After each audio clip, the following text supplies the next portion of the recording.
Olá, pessoal, boa noite. Sejam todos muito bem-vindos a mais um webinar aqui na Agile Think. Hoje com a presença do nosso amigo Rodrigo Barbosa, que vai falar um tema bem bacana, polêmico, né, Rodrigo?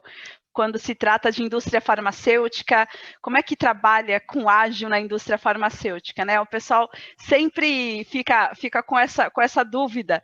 E aí já fiz algumas palestras também nessa indústria e às vezes a gente recebe umas trucadas assim, né? Como, né? E aí você vai trazer toda a tua experiência, né, nessa indústria para a gente. Eu estou curiosíssima para o teu tema de hoje. Seja muito, muito bem-vindo no nosso canal, né? Lembrando a todos que este webinar ele fica gravado no nosso canal de YouTube, no canal da GeoThink. Já vou colocar aqui para vocês o Linktree, onde vocês encontram todos os nossos canais para que vocês se inscrevam.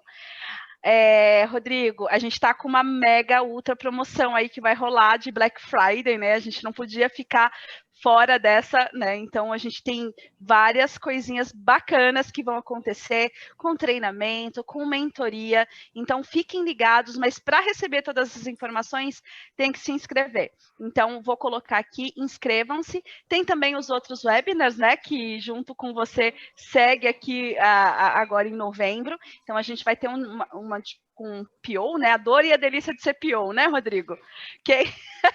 Quem nunca passou essas dores, né? Tem o lado bom, mas também tem as dores, né? O que acontece? Como é que a gente lida com tudo isso, né, no dia a dia? E essa pessoa, ela trabalha com SAP. Então, assim, adaptada na área petrolífera.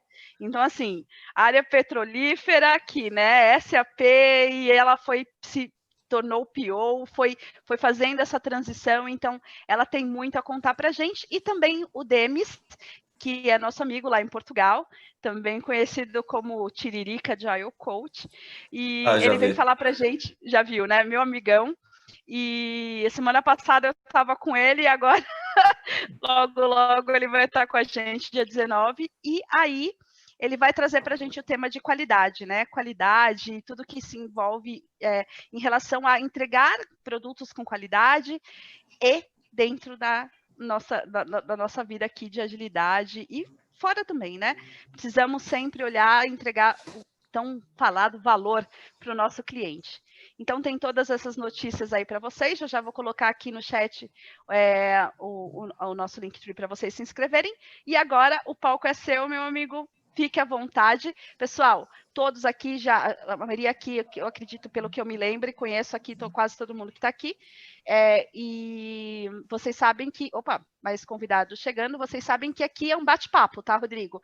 Então, assim, vá fazendo a sua apresentação, vai contando, vamos compartilhar. Aqui é para compartilhar conhecimento, dividir mesmo, e aí podem ir fazendo perguntas no chat. Se quiserem, podem abrir o microfone e perguntar para o Rodrigo. É dinâmico, tá? Não tem essa coisa. Justamente a gente faz assim, a gente podia ir para um YouTube, a gente podia fazer com outras ferramentas, mas a gente gosta de manter assim essa nossa conexão, os nossos webinars, justamente para permitir essa interação, porque gostamos de pessoas, né? E gostamos dessa interação. Então, quanto mais proximidade, já que a gente não pode estar olho no olho, né? Ainda não podemos estar fisicamente, mas pelo menos a gente consegue matar um pouquinho essa vontade, a saudade, que nem a gente que não se via há tanto tempo, poder se ver aqui, certo? Então, seja muito bem-vindo, o palco é seu.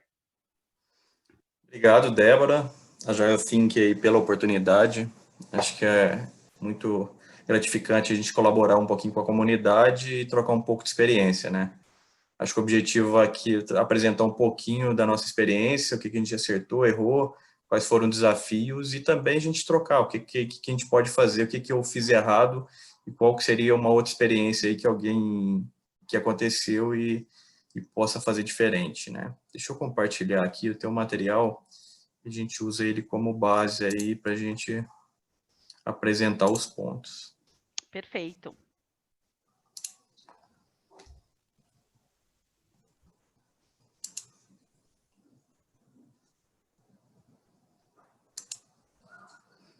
Vamos lá.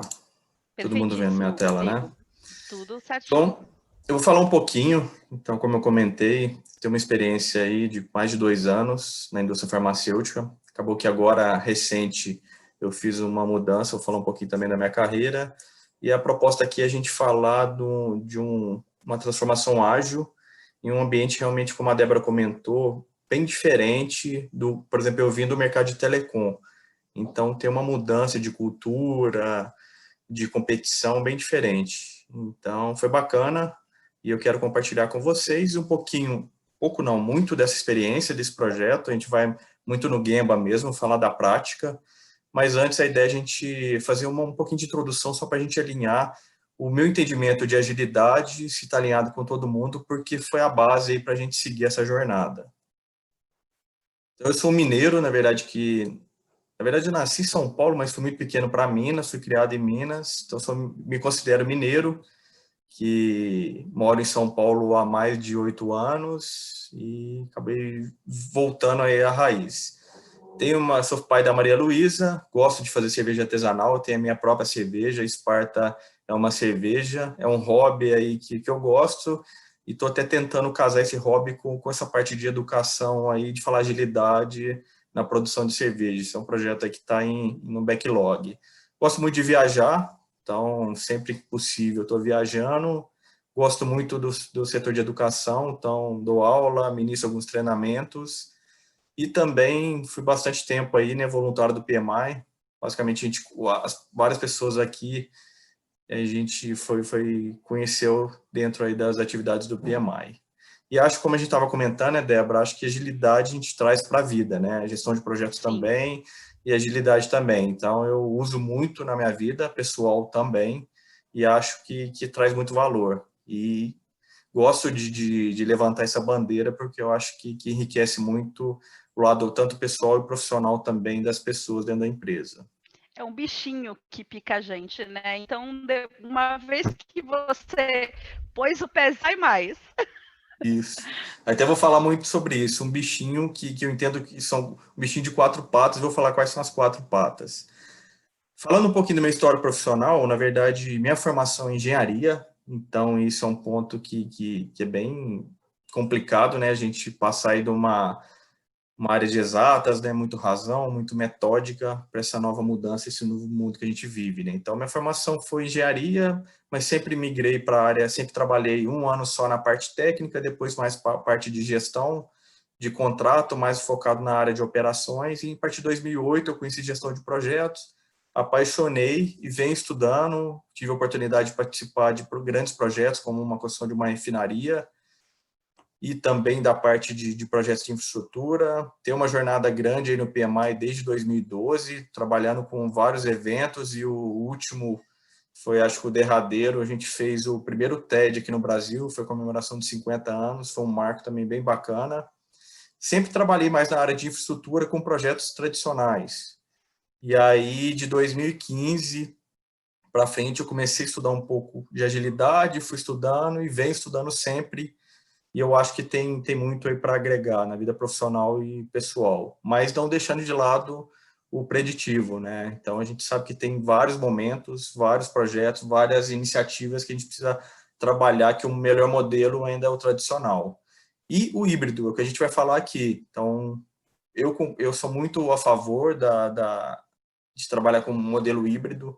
Eu acho que agrega muito, pega o que tem de melhor em cada método, e a gente tem que ter, para mim, uma empresa ela tem que ser ambidestra, né? Ela tem projetos iniciativas que vão ser tratadas do modelo tradicional e outras do modelo ágil. É o que a gente vai falar um pouquinho aqui.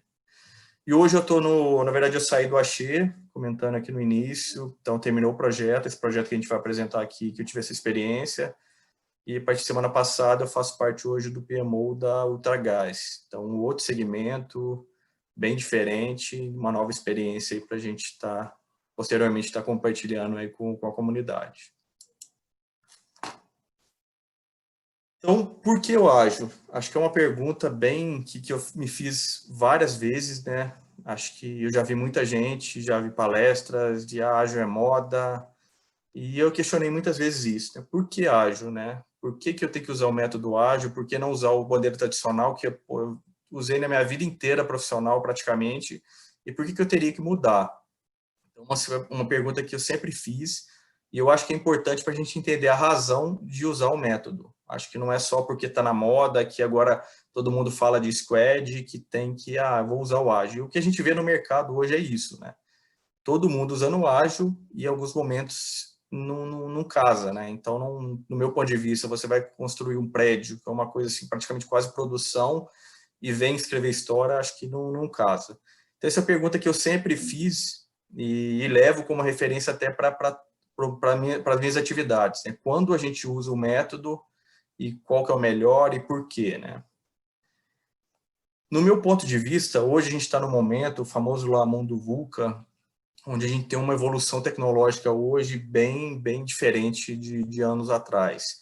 Isso está gerando comportamentos, novos padrões aí que o cliente está exigindo, né? E na indústria farmacêutica não é diferente. Como tem várias empresas, na Ultragás, por exemplo, para mim foi uma surpresa, não posso abrir aqui, mas hoje a gente teve uma apresentação, coisas assim que viraram um produto Ultragás que eu nunca imaginava que uma empresa como Ultragás estaria trazendo para o portfólio. Então mudou muito e a tecnologia ajudou muito a esses novos comportamentos e novos padrões. E a gente vai falar um pouquinho hoje da indústria farmacêutica. Então a gente está falando de indústria 4.0, rastreabilidade de equipamento, de medicamentos e um videozinho que eu vou trazer é uma coisa que fala, o futuro está muito longe. Não está. Tem coisa que já tem um protótipo que já está em fase assim muito curta de entrar em produção. Vou mostrar um pedaço de um vídeo, é um TED, que fala um pouco aí da farmácia e do futuro. Vou pular aqui, pegar uma parte mais importante. É um pouco da realidade, né? Então, a gente vê já tem um protótipo, e isso muda muito o modelo de negócio de uma indústria farmacêutica. Então, tem um artigo aqui até vou depois colocar o link para vocês, onde o passado da indústria farmacêutica era o foco em moléculas, o foco em desenvolvimento de novos produtos, de novos medicamentos. E a inovação é muito forte aqui. Porém, hoje, principalmente aí com a transformação digital, isso tem que mudar. Então, até que pensar em serviços, tem que entender todos os stakeholders envolvidos e pensar em novos serviços aqui para atender a necessidade dessa cadeia. Como a gente viu lá, a gente tem um volume de dados, se a gente for pegar hoje com as tecnologias de Big Data e Analytics, um volume de informação que a gente tem de medicamento, receita, prontuário. Se a gente fizer uma conexão, a gente tem muita informação para gerar novos serviços aqui, principalmente com foco em quê? O foco no paciente. Então, tem vários envolvidos aqui nessa cadeia. Vou dar um exemplo, por exemplo, no nosso caso, a gente tinha uns sistemas que usavam inteligência artificial para verificar se realmente aquele equipamento está na gôndola, no espaço correto que foi contratado. Antes era feito por uma pessoa que olhava lá e verificava se aquilo, como se fosse no supermercado, né? O melhor espaço ali da gôndola. Hoje você tem aplicativos que você tira uma foto com inteligência artificial, ele consegue avaliar se está dentro. E entre outros, né? E como a gente viu com o vídeo do TED, isso muda muito esse modelo de negócio hoje focado o quê? Em produção de medicamento, e algumas empresas trabalham só em cima do médico. Ele não foca no farmacêutico, no representante, no próprio paciente. Ele está preocupado mais em atacar o médico, ele que vai receitar para o paciente. Então, essa é uma mudança muito grande, e no próprio artigo ele resume que para continuar competitiva, tem que mudar. Então, oferecer soluções aí com forte DNA digital. Então, com isso, a tecnologia está muito forte. E, no meu ponto de vista, a agilidade ajuda muito nesse momento, principalmente quando a gente está num ambiente muito complexo. Então, conforme lá mencionou o Cotter, a gente não está preparado para trabalhar nesse mundo aí complexo de caos. Lá no Kinef, então a gente está mais aqui nos modelos tradicionais, no simples, aqui no complicado, mais ou menos, e a gente não está preparado ainda para trabalhar aqui. A gente quer sempre o quê? Vai planejar um projeto, mas é imprevisível, não conheço, é uma coisa nova, não, tem que fazer todo o cronograma, tem que considerar todas as etapas, e acaba caindo, você não entrega o que realmente é necessidade, o negócio precisa. Para mim, tem uma definição que eu não sei, eu li isso, eu escutei isso em algum lugar, que eu gosto muito e sigo muito. Para mim, agilidade, aqui essa frase ela representa muito. É a capacidade de se adaptar rapidamente às mudanças.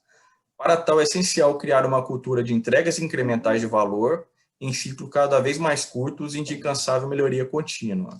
Então, basicamente, para mim, agilidade, como é que a gente consegue isso? Ciclos curtos, a gente diminuir esses ciclos, principalmente quando a gente está trabalhando naquele ambiente complexo, é fundamental se diminuir o ciclo, porque é imprevisível, você não tem um conhecimento ainda, e principalmente quando você fala uma tecnologia nova, você não sabe. E até um modelo, pode ser um negócio novo, um modelo de serviço novo que você está testando. Então, é fundamental ter um feedback para ver se realmente você está no caminho correto.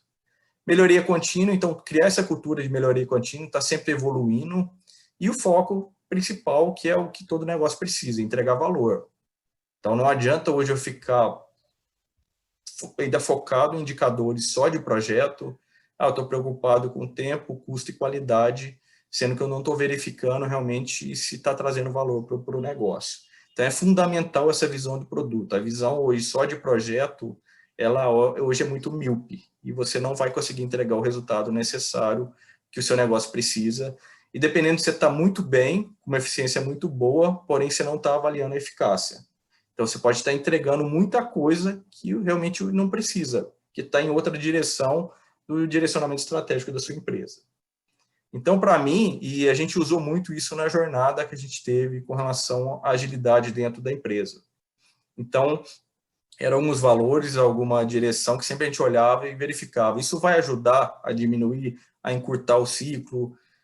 Essa cerimônia, essa atividade, ela está gerando uma melhoria contínua, ela está ajudando, e sempre, a gente vai ver na apresentação mais detalhada, sempre o foco era o que era o objetivo estratégico daquele projeto. Então, para qualquer atividade que a gente estava fazendo no projeto, a gente avaliava. Isso está alinhado com o objetivo dessa fase do projeto? Tá, então é importante. Não tá, a gente despriorizava. Dúvidas, pessoal? Alguma pergunta? Aproveitar até para tomar uma água aqui. Olha, até agora não tem nenhuma pergunta, mas, gente, alguém tem alguma coisa que ainda não tem escrito? A gente eu principalmente estava prestando atenção, fiquei focada no seu vídeo, não fazia ideia que a gente já estava tão avançado assim, e olha, realmente é como você falou, é muito disruptivo isso, né, Rodrigo? É um Porque choque mexe para a com realidade. é um choque mesmo e vai pegar para várias áreas, né? Para várias partes ali que compõem esse ecossistema aí. Eu amei, muito E bacana, o, não e o fazia ideia detalhe, não. a gente vai ver o outro lado. A gente está acabando. Esse projeto que eu vou apresentar é um projeto de indústria 4.0. Então, está tendo investimento fortíssimo. E se a gente for pensar, olhar um pouquinho para esse vídeo e falar, pô, será que vale a pena isso agora? É lógico que para chegar num ponto daquele, beleza, tem um protótipo, mas tem todo órgãos regulatórios, tem todo um processo aí para fazer isso acontecer. Mas já tem um protótipo, já está em teste, já eu entendo que já não é mais uma coisa assim, é visível, né? Daqui a pouco a gente já está vendo, né? Uhum. É que é bem disruptivo também, até por conta da situação da saúde no país, né? Que se você parar para pensar que, olha, a gente às vezes não tem nem as condições básicas, né? E a gente pensar em toda essa estrutura, em de você poder realmente imprimir o seu medicamento, isso vai ser fantástico.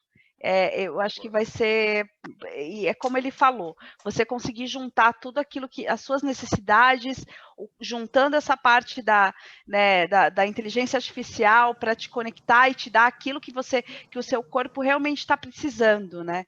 Então vai Sim. ser um mundo fantástico. E ele até fala no É vídeo, eu não singular, coloquei, né? É a Exato. singularidade acontecendo, né? sim. E ele fala no vídeo, por exemplo, a maioria dos remédios são remédios assim que não existe uma regulamentação muito forte. Então, é uma pressão, para dor de cabeça, são coisas simples, então, que não tem uma restrição muito grande de ter uma orientação do médico, ter uma receita. Então, pode viabilizar muita coisa, até para quem não tem uma condição mais pobre, igual você falou, num ambiente que não tem muito Uhum. recurso, até para levar, se considerar isso. E, lógico, está baseado em cima de medições, né? Então, daqui a pouco você já tem, né, medições dos seus principais indicadores do corpo para direcionar qual que é o melhor remédio ali para aquele momento, né? Com certeza. Fantástico. Então, Bora lá. então, o como, sempre a gente olhava sempre essa definição de agilidade e esses 3 pontos, e além disso também a gente usava muito o manifesto ágil. Então, para qualquer atividade, para qualquer definição, estrutura, reunião, cadência, relatório, comunicação, a gente também fazia um check nos pilares aqui do manifesto ágil. Então, isso vai ajudar os indivíduos a interação entre os indivíduos? Sim, então vamos seguir. Não vai. Software em funcionamento. Para a gente foi muito claro que eu vou mostrar, foi híbrido. Alguns softwares a gente foi com o modelo tradicional, que era o modelo de contratação que já existia, e o outro a gente foi com o modelo mais ágil. E a gente vê, olha, quando a gente confronta, a gente vê o resultado assim bem diferente entre eles. Então, sempre a gente olhava o que a gente conseguia, é lógico que a gente está implantando uma fábrica nova, todo um RP super complexo, e você não vai conseguir colocar em produção todo dia, mas tentar sempre diminuir esse ciclo. Então, eu não vou começar implantando todo dia, mas eu consigo, em vez de implantar esperar um ano, eu posso reduzir isso em 6 meses, conhecer melhor o produto, que também para a gente era um produto novo, é uma indústria 4.0 bem diferente, não é só o SAP, e ir evoluindo em cima disso. Colaboração com o cliente, então sempre era um foco, o que a gente pode fazer para colaborar mais com o cliente? E responder a mudança. E esse projeto, estava comentando com a Débora, ele aconteceu agora, no meio da pandemia, e acho que foi o melhor teste para a gente ver se a gente estava preparado para responder à mudança. Então, eu vou contar toda essa história e acho que foi vamos falar assim, uma validação, falando realmente a gente estava aderente àquele conceito que eu apresentei e a gente estava pronto para responder uma mudança. Outro ponto que eu gosto muito, que o pessoal da K21, ele chama, até a gente comentou, os 4 domínios do conhecimento da agilidade. E até a gente brincou, o bichinho da agilidade ele tem 4 patas. Um é sobre negócios, é fundamental eu ter agilidade na área de negócios para definir lá como que é a priorização, orçamentos, OKRs, como é que a gente vai fazer isso para direcionar realmente para onde trazer o resultado para a companhia.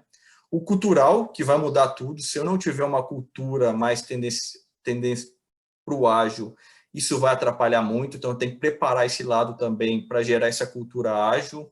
A organizacional, que é definir qual que é o melhor método ali para gerar aquela eficiência necessária, e não adianta eu ter tudo isso se eu não tenho uma parte técnica forte. Então, se eu não tenho uma qualidade ali, por exemplo, no desenvolvimento de software, trazer um XP, alguma coisa, ter um domínio técnico ali, não adianta nada, que a gente não vai conseguir diminuir esse custo e entregar valor para o negócio.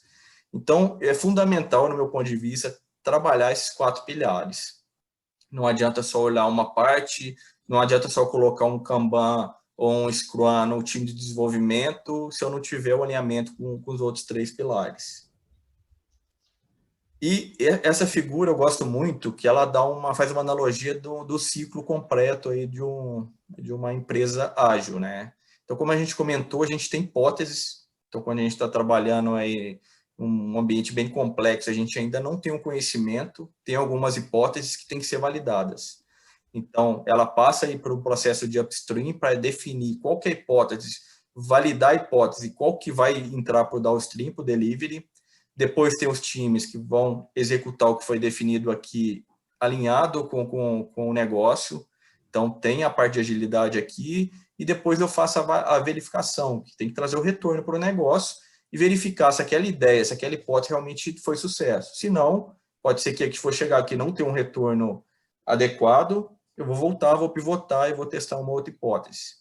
Então, se eu estou num ambiente complexo, como a gente comentou, de novas tecnologias, se eu quero usar um método tradicional de planejar tudo sem o conhecimento necessário, eu vou perder muito tempo, que era o que acontecia antigamente nas startups, que ele entendia que conhecia, e esse é muito comum na área de TI, ele acha que conhece tudo, então gastava anos desenvolvendo o produto, quando ele chegava aqui, ele via que não tem match nenhum. O Uhum. usuário não precisava daquele negócio. E aí ele perdia todo o dinheiro que ele tinha de investimento e quebrava.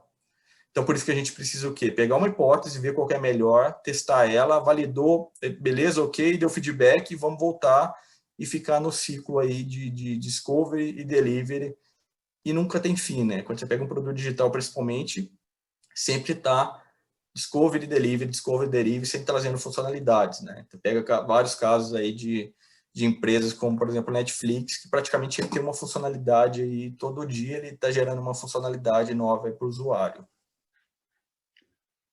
E às vezes nem é perceptível, né? E é Totalmente. engraçado como você vai. Deixa eu abrir minha câmera que eu não deixo aberto para você ficar com foco aí. E é engraçado que algumas coisas vão acontecendo e vai entrando e você não percebe. E você começa a usar de uma forma muito natural, e aí, quando tira, você fala, peraí, né? E aí você sente falta. Mas o início da utilização, às vezes, é imperceptível, fica transparente, né? É muito engraçado como acontece isso, como eles olham de perto essas personas, né? Esse público que eles têm para atingir, né? Com certeza, isso é fundamental entender a sua persona, né? E validar com ela se realmente aquilo realmente trouxe um valor. E é bacana aqui, igual quando a gente fala muito de business agility, nada mais é que isso aqui, né? Você ter agilidade em todas as áreas da empresa, né? Então não adianta você ter agilidade na TI, só na equipe de TI, e vai chegar aqui se o negócio não tem um direcionamento adequado, você vai entregar, você não sabe se está entregando realmente valor para o negócio e também para o seu cliente, né? E aqui é bacana que a gente consegue ver, por exemplo, em cada momento do rio, eu posso ter um nível de maturidade de agilidade diferente. Posso ter uma equipe aqui usando o Kanban com lead time bem bacana, com eficiência, mas a parte aqui de produto ainda não está legal, está no modelo antigo ainda. Ou pode ser ao contrário. Então, em cada nível aqui do rio, eu vou ter uma maturidade diferente. E o ideal é chegar na maturidade máxima, que é o tão buscado aí Business Agility, né? E só fazendo, né, Rodrigo? Não tem Não tem. milagre, né? Não tem E eu acho milagre. que o ponto que você comentou, Débora, é fundamental. A gente tem que usar agilidade para implantar, fazer a transformação ágil da empresa. Não adianta querer fazer uma mudança muito grande, eu tenho que testar hipóteses. Então, cada empresa tem o seu contexto, então eu tenho que pegar uma hipótese, é o que a gente vai falar um pouquinho, e testar ela. Pô, trouxe resultado? Eu melhorei? Eu diminuí meu lead time? Eu trouxe mais valor para o meu negócio? Beleza, testamos. Vamos implantar mais um. Não adianta eu falar, eu estou no modelo tradicional, eu quero chegar lá e falar, vai todo mundo mudar agora para o Safe. A partir do mês que vem, treinou, não vai dar certo. Então, não funciona. Mesmo com Então, treinamento, mesmo com tudo, é uma com tudo. construção, né, É uma Rodrigo? construção, não adianta. E são hipóteses, né? Não é que na minha empresa, o que eu estou apresentando para vocês aqui, se você levar para a sua empresa, não vai funcionar. Cada um tem uma cultura diferente, cada um tem um contexto diferente. Então, tem que testar a hipótese de acordo com o seu contexto, tá? Entender o seu contexto, entender o seu cliente, o seu usuário, para ver qual que é o melhor aí para o seu mundo, né? Tranquilo? E Tranquilinho. traz benefícios, gente. Então, tem uma pesquisa, um relatório aqui, o 14º aí de State of Agile Report, e ele apresentou alguns números. Então, 70% é maior habilidade para gerenciar mudanças de prioridade. Então, realmente, se você trabalhar de forma ágil, ele traz um retorno, mas você tem que trabalhar em forma ágil no que realmente é devido. Não adianta eu pegar um projeto bem previsível e falar, agora eu quero adotar o Scrum, Kanban, não vai funcionar. Então, tem que ser no modelo adequado de acordo com o tipo de projeto, o tipo de iniciativa que está entrando. 65% aumento de visibilidade, transparência e alinhamento. 60% maior velocidade de time to market e 59% aumento de satisfação da equipe. Então, a gente vê realmente que não é o modismo. No momento, no contexto adequado, com todos aqueles 4 pilares que eu mostrei, ele vai trazer um resultado para a empresa. Mas também não posso ser xiita, como eu já vi várias pessoas, não, tem que ser 100%, Eu já cheguei num treinamento que a pessoa falou, você faz status report? Eu falei, faço. Você não é ágil. Então não pode, isso não funciona. Meu Deus, então, a gente vive brigando com isso também, Rodrigo. Status report tem que fazer, minha gente. Não tem jeito, se você tem tem que valor para o mostrar. negócio, não adianta. Se tem valor, Não tem que tem ser nada a feito. ver, não é? Que o CEO ele não quer saber. Você precisa mostrar. Se você está usando o Kanban, Squad, ele quer saber o seguinte: quando que eu vou ter aquilo ali? Quando que vai trazer retorno? Já trouxe o retorno? Que dia que a fábrica vai entrar em operação? Mas a minha Squad eu tenho que ver? Não, cara, não quero. Eu quero saber o seguinte: quando que eu vou inaugurar a fábrica? Então, para o contexto, tem que ter. E não é por causa disso que eu não sou ágil. Eu posso ter um modelo de trabalho aí ágil e tá evoluindo isso para chegar numa maturidade para o meu contexto. Então, cada empresa também tem o seu contexto. Exatamente. Status report não tem nada a ver com ser ágil ou não. A gente, normalmente, somos consultores, temos que, né, mostrar aquilo que estamos fazendo, mostrar a evolução. E a gente não mostra a evolução. Peter Drucker, nosso amigo Peter Drucker fala e não já falava, continuará falando, e é verdade, a gente precisa medir para a gente entender se a gente tá ok, se é isso, validar. Não tem nada a ver com você ser ágil ou não ser ágil, porque você faz um status report, porque você olha a quantidade de horas, a capacidade do teu time, é justamente para dar uma vida sustentável e para saber se você está chegando no teu cliente de forma que você precisa chegar. Não é entuchar nele a sua vontade, não. Agora você vai fazer um quadro Kanban, eu só vou te reportar aquilo que está lá. Não é isso. E é essa diferença que as pessoas não conseguem entender nos níveis de hierarquização da empresa, a forma de comunicação. Então, para cada nível, eu vou até abrir a minha câmera aqui, que agora preciso até ser vista. Para cada nível, a gente aborda, não é verdade, Rodrigo? Cada nível, operação é de um jeito, tático é de outro, estratégico é de outro, enterprise é de outro, né? Quando você vai olhar a parte do todo. Então, assim, não adianta você querer pegar uma metodologia, um framework e entuchar em alguma dessas partes e falar assim, agora é assim, e todo mundo vai ter que entender, e eu vou te dar um treinamento, e a partir desse treinamento, da hora 1 que você fez o treinamento, magicamente o seu mindset vai mudar e você vai entender tudo que a gente está fazendo aqui. Não é empírico, é posicionamento e abordagem com cada nível, mostrando aquilo que cada nível precisa ver para tomar a decisão. Idade, né? A gestão precisa disso para tomar as decisões. E é por isso que o ágil ajuda muito, porque ele te dá uma visão muito mais próxima, como você falou, ciclos curtos com melhoria contínua. Aí você consegue chegar nesse ambiente muito mais fácil, né, com muito menos dor, porque você vai tirando as sombras, você vai tirando as possibilidades de dar um problema, ou aquilo que era risco virar um problema, né? Então, é isso que a agilidade colabora e corrobora para tudo isso que a gente vive e que a gente faz no nosso dia a dia. Eu realmente fico assim empolvorosa quando eu ouço esse negócio de não medimos, não temos estimativas, não faça status report, não faça um PowerPoint porque você não é ágil. Não, gente, existem níveis, existem momentos e como tudo falado tanto, né? Que trouxe contexto, né, Rodrigo? Cada momento, cada empresa tem o seu contexto. Então, não é mágico, é analisar muito profundamente o contexto da área, da empresa, da indústria que você está atuando, e aí sim fazer aquilo como você falou, as prioridades, atacar as prioridades e olhar o todo de ponta a ponta, cadeia de valor sempre, porque senão você fica capenga, né? Você arruma uma perna, a outra fica balançando ou não tem perna. Então, assim, não adianta, e aí não vai acontecer. E aí não é culpa do ágil, né, Rodrigo? A culpa é das pessoas que querem fazer essa mistureba aí sem saber o que está fazendo. Aí vai criando os Frankensteins aí da agilidade. Concordo. É isso aí, concordo plenamente. Eu acho que tem que usar muito o ágil para essa implantação. Entender quem que é o seu usuário, a sua persona naquele momento. Se o CEO é a sua persona, CFO, o diretor, entender com ele, ver quem é ele, o que ele precisa ali, pelo menos para a parte de comunicação e outras coisas. Desafios da transformação digital. O mesmo relatório, ele aponta aqui quais são os principais desafios. Então, vamos pegar os 4 primeiros: resistência geral da organização. Então, normalmente isso acontece muito. E no meu ponto de vista, é a minha opinião. Tudo que eu estou falando aqui, gente, é uma opinião pessoal. Pode ser que outra pessoa na indústria farmacêutica ou na minha própria equipe achar diferente. Existe uma resistência, e no setor farmacêutico eu acho que mais ainda.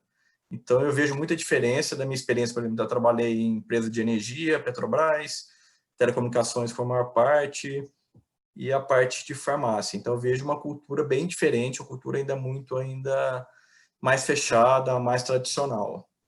Então, isso foi um problema que a gente teve, foi um desafio que a gente enfrentou. Participação insuficiente na liderança, acho que é fundamental a liderança, eu vou falar um pouquinho mais isso à frente na nossa experiência. Processo e prática inconsistentes, aquilo que a gente falou, não adianta, eu quero colocar um método ágil num projeto, uma iniciativa que é totalmente previsível. Não vai trazer resultado, não é necessário, não tem por que fazer isso. Então, tem que tomar bastante cuidado. E a cultura, né? Então, a cultura bate muito de frente, a gente vai falar isso também, foi um grande desafio aí na nossa jornada. Vamos lá, agora a gente vai para o Gemma, pessoal. Alguma dúvida, pessoal? Vocês concordam, discordam? Vamos conversar, vamos discutir. Isso é o meu entendimento, o que é agilidade. E é o que eu uso, por exemplo, para nortear todas as minhas atividades, agora, pessoal, profissional. Eu avalio, está alinhado com aquela ciclos curtos, com adaptação, vai trazer, mas isso é um método, uma particularidade de um Prince ou do próprio PMI, não, mas eu acho que está alinhado, vai trazer valor, vamos utilizar. Alguma dúvida? Alguma pergunta? Cristina, Rosane, Luciane, Renato, alguém tem uma pergunta? Ibson, olha, hoje temos uma presença ilustre, Ibson Cabral, do Pipoca Ágil, aqui conosco. Tiverem alguma pergunta, por enquanto ninguém escreveu nada no chat, está todo mundo tranquilo. Eu já dei minha opinião aqui. Eu acho que é mais uma introdução só para a gente alinhar o que seria agilidade, a minha percepção, a minha visão de agilidade. Agora vamos para o Gemma. Então, qual que é a ideia aqui? A gente falar da experiência aí. Eu trabalhei, como eu comentei anteriormente, no Axê mais de 2 anos, quase 2 anos e meio. Eu fazia o papel lá de PMO, vou falar um pouquinho e vamos entrar no detalhe. Então, trabalhava no PMO, de tecnologia da informação, então a gente centralizava todos os projetos de TI da companhia. É uma estrutura com cultura ainda bem tradicional, bem até muito, pelo menos do meu ponto de vista, ainda bem familiar. E onde a gente tinha uma coordenação no primeiro momento, que cuidava de governança, PMO e segurança, e as outras áreas, arquitetura, um modelo bem tradicional. E aí, qual era o papel do PMO? Então, a gente tinha 4 pilares: metodologia, capacitação, suporte e desempenho. Então, disponibilizar a ferramenta, definir a metodologia, fazia quality gate, promovia treinamento, mas ainda não muito no modelo tradicional. Só que o que acontecia? Aqui um pouquinho das ferramentas, a gente usava lá o EPM da Microsoft, tinham outras ferramentas mais específicas do SAP, cronograma no Project, SharePoint e outras de apoio. Existia uma metodologia bem definida, então tinha as fases do projeto, qual que era uma atividade ou um template aqui, um template que tinha que entregar em cada uma das fases, e tinha um quality gate aqui que era feito do PMO. Então, era uma estrutura bem simples, bem modelo tradicional, conhecido com todos. Eu acho que estava bem aparada diante de ferramenta e do PMO para dar o suporte. Só que o que acontecia? A gente não via valor.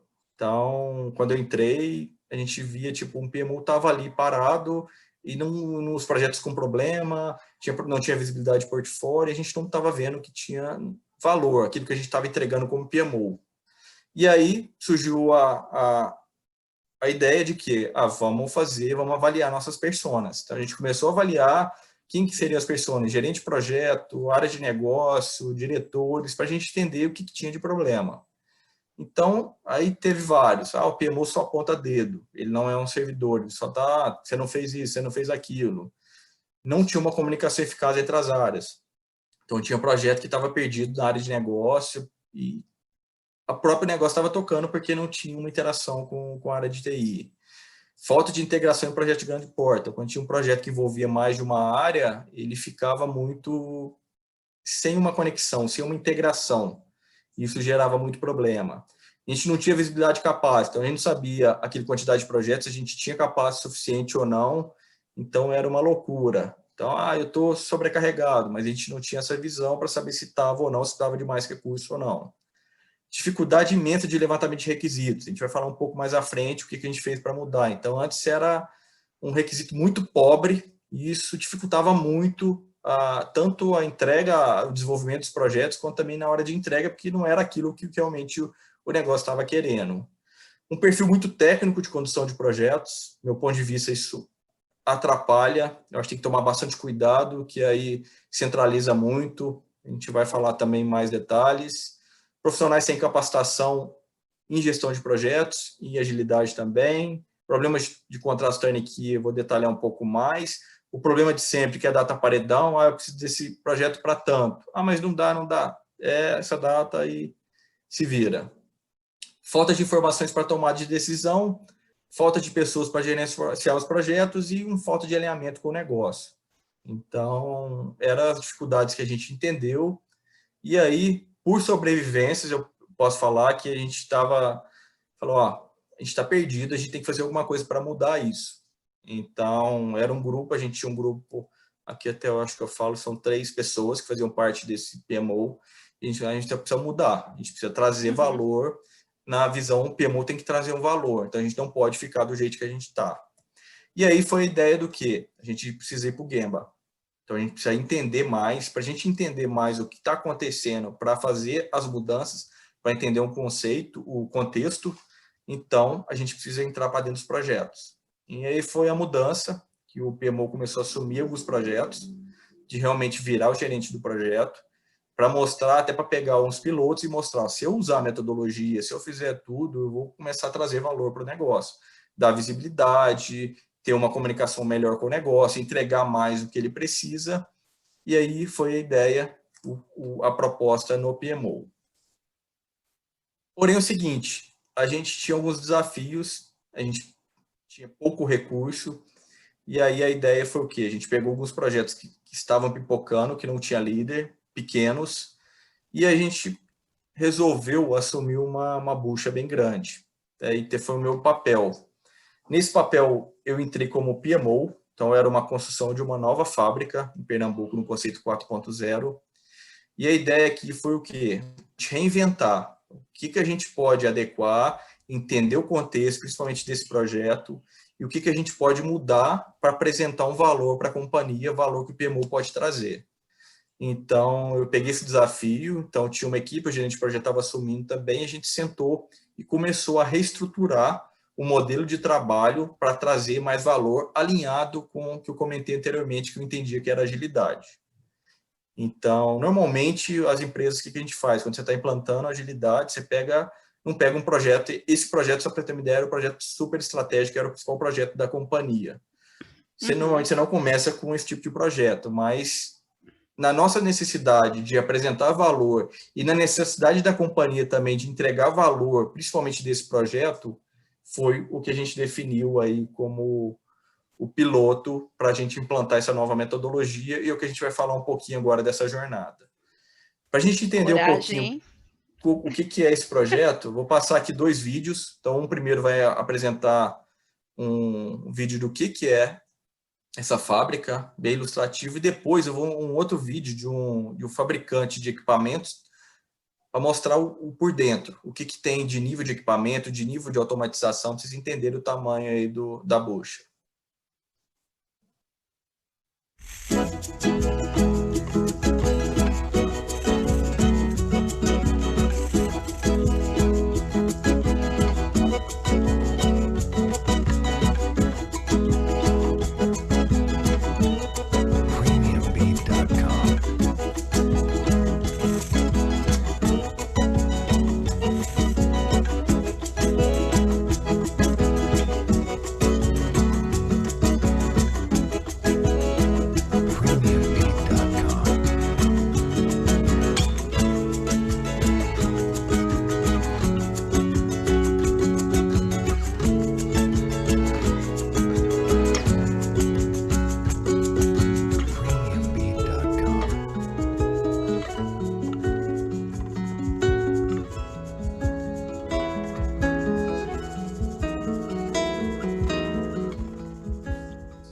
esse era o sonho, né? Então, a gente viu lá bem maquete e tal, mas é bem automatizado. E agora eu passo um vídeo para entender, lógico, que tem vários tipos de fábrica, mas só para entender a complexidade aí de uma indústria farmacêutica. Então, um vídeo de um fabricante de equipamentos. Que não é o nosso, na verdade é um outro vídeo, uma outra indústria farmacêutica, acho que na Alemanha.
pessoal, eu acho que deu para dar ideia do tamanho do projeto. O projeto, na verdade, ele já estava em andamento, era, como a gente viu lá no vídeo, era do zero, então comprar novas fábricas, comprar novos equipamentos, construir a parte civil, toda a parte de SAP, então era um projeto bem complexo.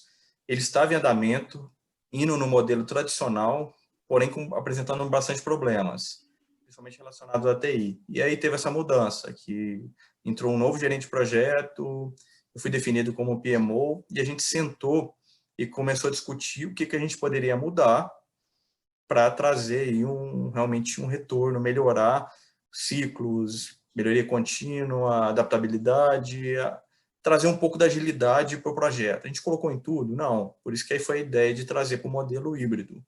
O que a gente entendia que cabia um método ágil, a gente trouxe, que eu vou mostrar. Agora, por exemplo, vou implantar um CFTV, uma coisa muito previsível, segue no modelo tradicional. Então, tinha parte e tinha coisa que já estava contratada no modelo tradicional. Então, mesmo a gente querendo mudar, a gente não conseguia. E eu vou falar um pouquinho dessa jornada que foi feita. Dúvidas, pessoal? Alguma curiosidade com relação ao projeto? Para ter uma ideia, só também melhorar no contexto, praticamente todas as áreas da companhia estavam envolvidas, então qualidade, produção, logística, novo desenvolvimento de embalagem, parte legal, porque a fábrica tinha que ser auditada pela Anvisa para dar autorização para funcionar, né? Então, se você pensar, mais de 100 pessoas diretamente envolvidas aí nesse projeto, negócio, TI, tudo. Mega complexo, hein? E aí foi um desafio bem grande, e a gente vai falar um pouquinho dessa jornada.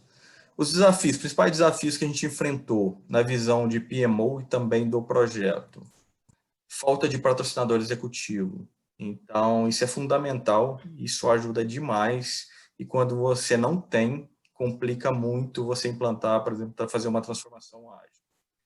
Nesse caso, quando eu entrei na visão do PMO, a gente não tinha isso, então a gente tentava implantar, montamos um modelo de gestão de iniciativas, de demandas, fizemos toda a estrutura, treinamos, mas nunca ia para frente porque não tinha o patrocinador ali, dando o carimbo ali, falando que realmente era para fazer, e não só reforçando, mas também partir dele, né? Partir do board, do estratégico, facilita demais. No caso do projeto, a gente ganhou um patrocínio muito forte, então a gente tinha muita autonomia, e praticamente a equipe se juntou e definiu qual era o melhor modelo de trabalho para aquele caso específico. Mas a gente não tinha nesse momento a gente não tinha autonomia para fazer isso para a companhia inteira. Então, o foco foi fazer nesse piloto, que era super estratégico para gerar visibilidade, e a gente conseguir escalar isso aí e mudar a cultura aí, ao pouco, né, evoluindo aí organicamente para a companhia. Então, esse foi um desafio muito grande, principalmente na visão de PMO. Outro problema era a cultura. Esse adesivo que eu estou mostrando, isso é uma foto de um adesivo, ele era uma realidade na empresa. Então, quando eu entrei lá na visão do PMO, eu via ele, foi feito por uma equipe, por algumas pessoas dentro da empresa, que desacreditavam de gestão de projeto e criaram esse adesivo. E aí, para você ter uma ideia de como era a cultura da companhia quando eu entrei na figura de PMO. Então, a gente tinha que quebrar isso, mostrar valor. E para mostrar valor, a gente tinha que pôr a mão na massa, ir para o Gemba, pegar um projeto e falar, ó, se você seguir, se você usar as melhores práticas, ou usar um método adequado, você vai trazer valor. E com isso a gente ia fazer a divulgação e ganhar força aí perante o PMO. Então, Peter Drucker, a cultura devora a estratégia, não adianta. Se não mudar a cultura, que é um dos pilares que eu mostrei lá, você não vai conseguir fazer isso acontecer. E tinha ainda o modelo muito ainda, vamos falar assim, mecanicista, né, das empresas aí do antigamente, né? Então, os recursos humanos precisam ser comandados e controlados. E a gente está falando de trabalho do conhecimento. Então, tem que mudar. Essa cultura tem que mudar, senão você nunca vai conseguir implantar um mindset, fazer uma transformação ágil da empresa. E tinha muito ainda essa cultura ainda de comando e controle, de centralização. Isso impactava demais, isso impacta ainda mas a equipe que a gente montou, o gerente de projeto, apesar de ter um skill muito técnico, conhecer muito, ele tinha esse perfil, então ele dava muita autonomia, e lógico, quando precisava, a própria equipe buscava ele, mas ele não ficava naquele comando e controle, dava autonomia para as equipes. Não sei se vocês já viram, tem uma série chama Playbook, da Netflix, que fala um pouco aí dos coaches aí, alguns coaches famosos aí no mundo. E tem o review do Mourinho, e é bacana que ele fala, cara, eu não vou ensinar o Cristiano Ronaldo a jogar bola. Eu tenho que ensinar ele a melhor maneira dele encaixar no time. Então, acho que isso é muito importante, que quando um cara tem um skill muito técnico, conhecimento muito técnico, eu vejo isso muito na visão do SAP, ele acaba querendo controlar tudo. Então, querendo definir o jeito de fazer, né? Porque a gente está falando de desenvolvimento de software, tem vários caminhos, né? E pode ser que um especialista tenha um caminho diferente do outro, né? E se eu quero controlar tudo isso, que é a visão, no meu entendimento, ainda antiga, mecanicista, que a gente comentou anteriormente com Charlie Chaplin, isso atrapalha, porque você não consegue diminuir o ciclo, porque toda hora tudo vai estar centralizado naquela pessoa e você não vai ter o dinamismo, e acaba a autonomia também, a motivação das equipes também acaba abaixando, né? Então, acho que bem bacana essa postura, essa definição do Mourinho.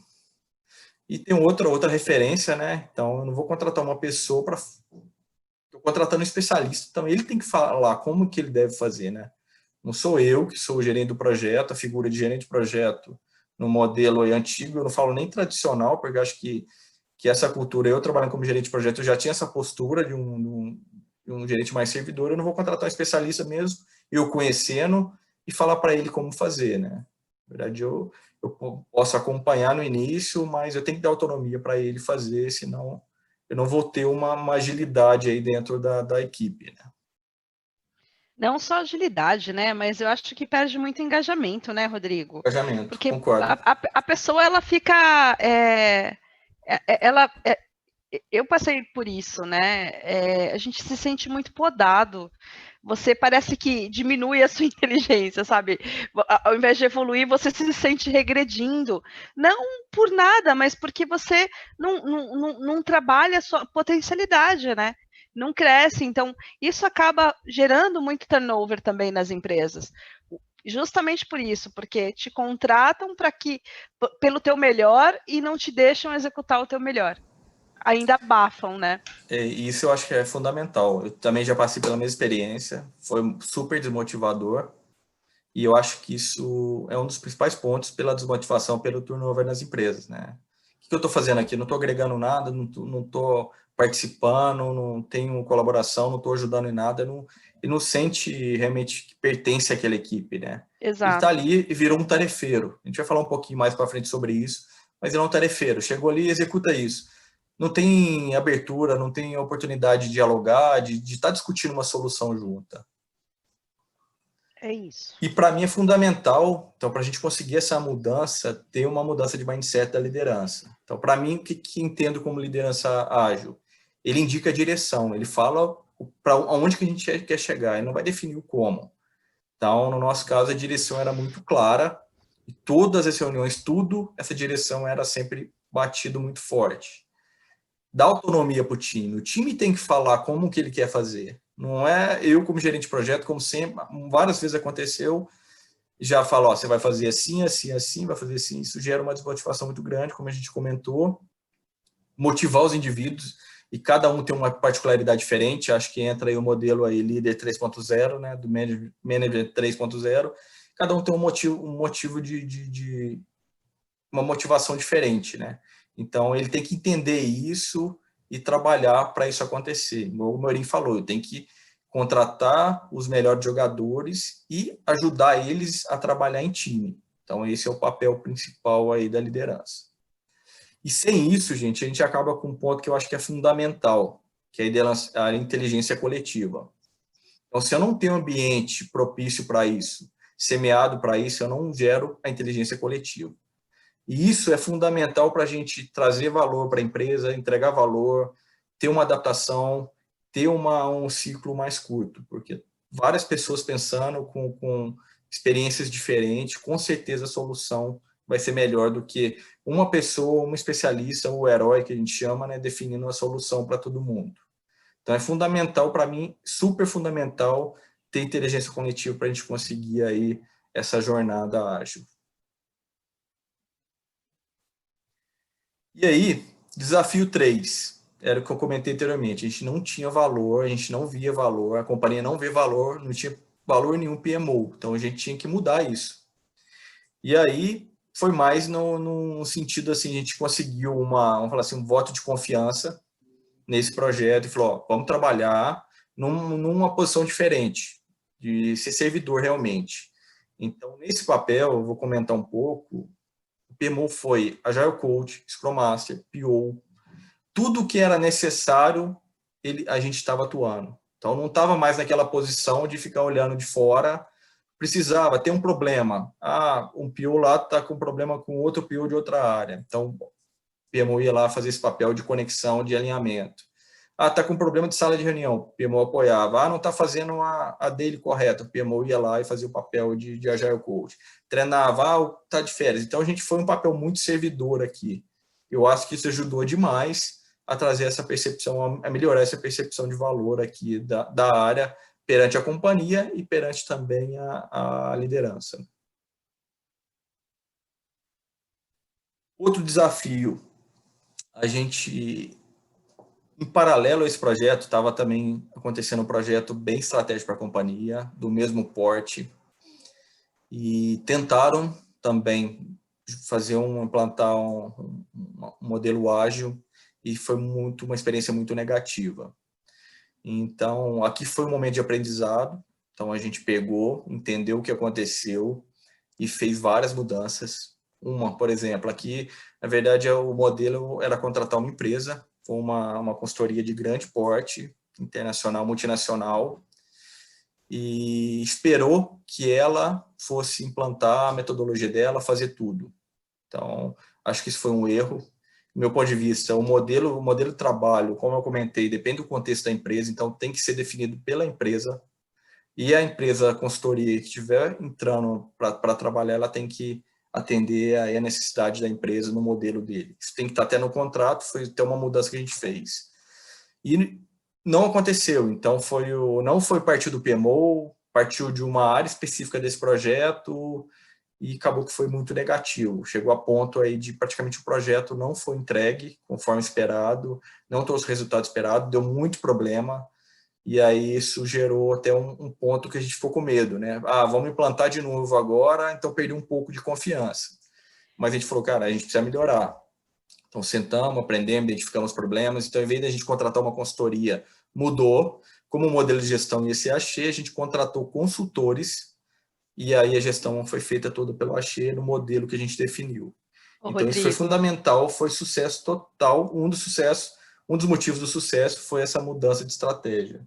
A gente passa por isso também, né? Quando eu não sei se é pior, né? Quer dizer, eu não sei, não, eu sei. É melhor você chegar com mato alto, cara, e devagarzinho fazendo a melhoria contínua e colocando as coisas no lugar do que chegar depois. Já passamos por isso de chegar depois de outra consultoria assim, o nível de resistência, já existe nível de resistência, ponto. O nível de resistência depois de uma dor dessa é assim colossal. Então, aí já é um trabalho de formiguinha, vira um trabalho assim minucioso né, de entender a cultura, de estar próximo, é o que você falou, eu penso muito da mesma forma. A gente precisa fazer em conjunto com a empresa. Não é chegar lá e, vou mudar tudo. Não é assim. Não vai rolar, não dá certo. Às vezes dá certo no primeiro mês. Depois começa a cair tudo para todo lado, né, não? E além disso, de esperar, colocar toda a expectativa na empresa que está entrando, no meu ponto de vista, a gente não tinha muito claro o escopo do projeto. Então, foi feito um contrato de escopo fixo. Então, é um ponto bem importante também, que a gente mudou a estratégia justamente por causa disso. Mas é uma fábrica nova, por exemplo, eu achei que já tinha a fábrica, já sabe Não é um modelo diferente, é uma fábrica do zero, modelo 4.0, com armazém vertical. Então, tem muitas mudanças que os que usam, por exemplo, do modelo que está trabalhando hoje no modelo na fábrica atual, tem muita dúvida. Então, isso gerou muito que mudanças. Então, toda hora, isso vai ter que mudar. O contrato, como estava escopo fixo, e o modelo mindset que veio à empresa, tudo era motivo para pleito. Então, gerou um problema muito grande também de pleito, ficava discutindo. Então, você não conseguia adaptar, porque o escopo já estava fixo. E aí, durante a ideia a gestão na época mudou, ó, não vamos contratar mais uma consultoria, vamos contratar os body shops e a gente faz a gestão direto. E com isso eu tenho flexibilidade. Eu não tenho um contrato falando que eu tenho que fazer aquele escopo. Nós vamos fazer adequação, adaptação, de acordo com a necessidade do objetivo do projeto. Isso foi o principal ponto para conseguir o sucesso que a gente queria. Show. E aqui já mudou, o patrocínio foi muito forte. Então, a gente teve uma confiança da gestão naquele momento, falou, ó, vocês vão assumir o projeto agora. Primeiro entrou o gerente de projeto, depois eu entrei, e a gente foi montando a equipe, e falou, ó, vocês têm autonomia de trabalhar do jeito que vocês acham que é mais adequado para a situação. Outro desafio, a gente está num ambiente com exigências regulatórias muito rígidas. Então, é difícil, é complicado. Você está falando de uma produção de medicamento. Então, é diferente de você trabalhar, por exemplo, na Netflix, que você pode colocar em produção a todo momento. Aqui não, tem algumas exigências regulatórias que eu tenho, por exemplo, todo sistema que tem algum contato tem que fazer uma validação de sistema. Então, um processo bem rígido, fazendo uns testes mais rígidos. E aí a gente teve que sentar junto com a área de qualidade, que cuida dessa parte aí de regulatório, de VSC, né, de validação de sistemas, e identificar o que a gente poderia fazer. Então, aqui, eu posso entrar só com uma história, fazer só a história é suficiente? Não, isso não pode. Eu tenho que ter um mínimo de documentação, aí entra muito lá no princípio ágil, qual que é o mínimo de documentação que eu preciso para o meu cenário. Então, aqui a gente não trabalha só com a história, tinha que fazer especificação técnica e especificação funcional. Mas alguns documentos, por exemplo, o blueprint, a gente não fez. Então, a gente conseguiu, avaliou junto com a área o que a gente poderia reduzir, o que realmente era essencial e entregava valor ali para o projeto e para a empresa. Então, foi um trabalho que teve algumas restrições que a gente teve que atender e não vou implantar só com a história é suficiente para mim colocar em produção. Aqui não, o modelo é bem diferente. Mas eu acredito que não deixa de... eu estou fazendo uma explicação funcional, tudo bem. Eu acho que não é por isso que eu não estou fazendo uma jornada assim, mais ágil do que no modelo tradicional de fazer o blueprint, fazer toda a documentação. Outro desafio, a gente estava montando uma equipe nova. Então, como a gente comentou, não vou contratar uma consultoria, mas eu vou contratar os recursos. Então, basicamente, a gente contratou todos os recursos SAP do mercado. Então, isso é um desafio, depois a gente vai ver o que é a característica de uma equipe aí de alta performance. E são profissionais, lógico, com experiências, sêniores, tal, com referências boas, mas ele não conhecia o contexto e os processos da empresa. Então, isso foi um desafio e também um método de trabalho que a gente estava criando naquele momento. Então, a gente fez uma preparação de todo o modelo, estruturou, e sempre que entrava uma nova pessoa, a gente sentava com ele e fazia todo o trabalho de treinamento, mostrar, e também para ele entender o contexto aí dos processos da empresa. E aqui, nesse cenário, cabe muito bem, por exemplo, uma pessoa que já está lá dentro, que já conhecia o processo de produção do Axê, pode ser que para ele seria complicado ali no gráfico ali do Kinef. Agora, para uma pessoa que está entrando agora, que não conhece o modelo de operação, ele é especialista SAP do módulo tal, mas ele não conhece como o Axê trabalha. Então, para ele era um pouco mais complexo. Então, o modelo ágil aqui de descoberta, para ele é fundamental. Então, não é só o cara levantar o requisito pobre, ele vai ter que sentar, vai ter que ter uma interação maior, e eu acho que a história ela ajuda muito isso. A maneira de escrever facilita muito para ele entender o que é aquilo ali e para fazer a comunicação com a parte de desenvolvimento. Como eu comentei, então, para mim ter uma equipe de alta performance, ela tem que ser multidisciplinar. Então, nesse projeto, a gente contratou todos os recursos, praticamente era uma equipe exclusiva para esse projeto, e estava todo mundo junto, TI e negócio, para ter realmente uma interação muito forte, para a gente reduzir aquele ciclo. Dedicado, fixos, esse projeto foi desse jeito, porém, ele não era fixo, ele foi criado naquele momento, então ele tinha uma curva de maturidade ainda que ele tinha que percorrer, e auto-organizado. Como a gente comentou, não é o líder que tem que falar como tem que ser feito.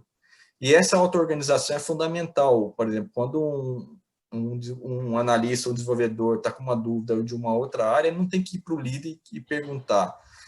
Tem que ter essa auto-organização entre eles. Isso aconteceu muito para definir e depois, se tiver um ponto que está mais crítico, levar para a liderança ou para um outro papel PMO para ajudar.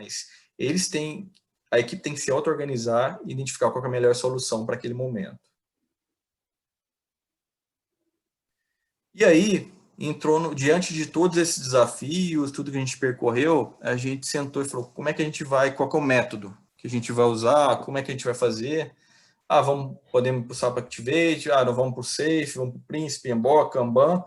E aí, diante de todo o cenário, em conjunto, essa não foi definição do PMO, não foi definição de gerente de projeto, a gente sentou, avaliou os problemas anteriores, principalmente desse projeto que era estratégico, foi bem fracasso, pode ser considerado como fracasso, e a gente definiu a melhor estratégia e veio para o modelo híbrido, que a gente pegou o modelo que já tinha do tradicional e entrou com o Scrum em alguns momentos, em algumas equipes, em algumas partes do projeto.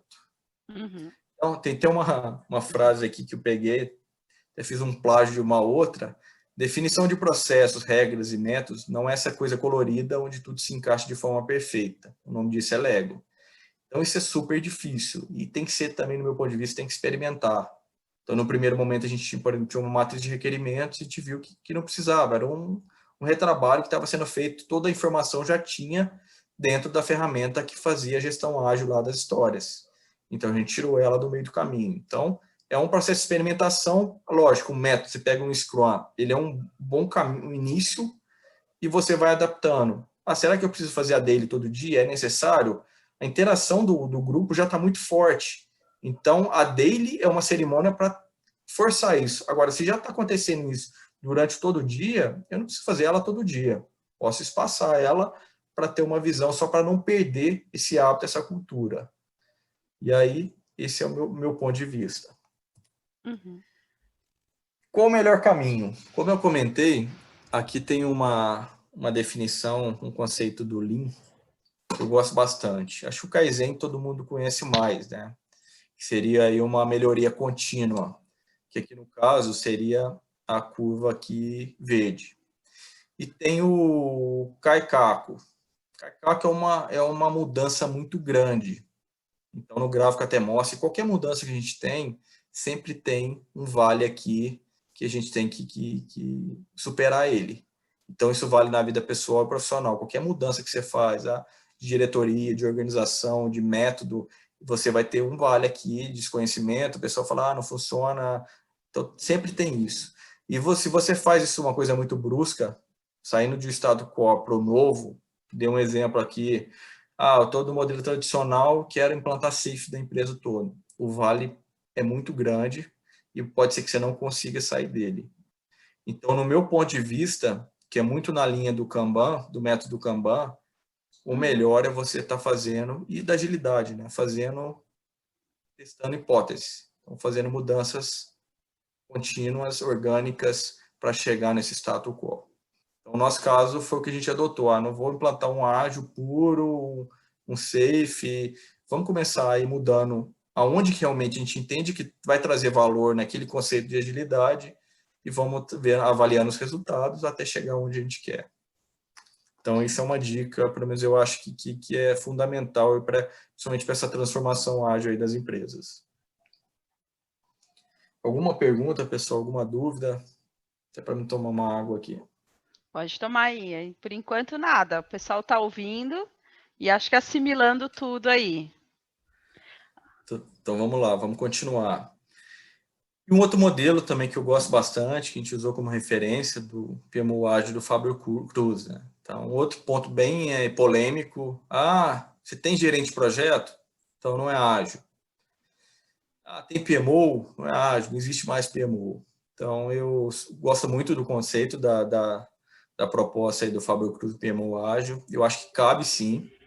Então, cada um no seu papel. É lógico que eu comentei, se eu tenho um gerente de projeto que está lá definindo como é que o cara vai desenvolver, ele perde toda a proposta dele. E projetos, principalmente quando você pega um projeto de grande porte, você tem variáveis que o Scrum não cobre, que é um ponto que eu acho que é um grande erro de algumas empresas. Eu esqueço o orçamento do projeto. Isso é um caso típico que eu já vi na experiência, que a Squad não está olhando o orçamento, a hora que vê está totalmente estourado.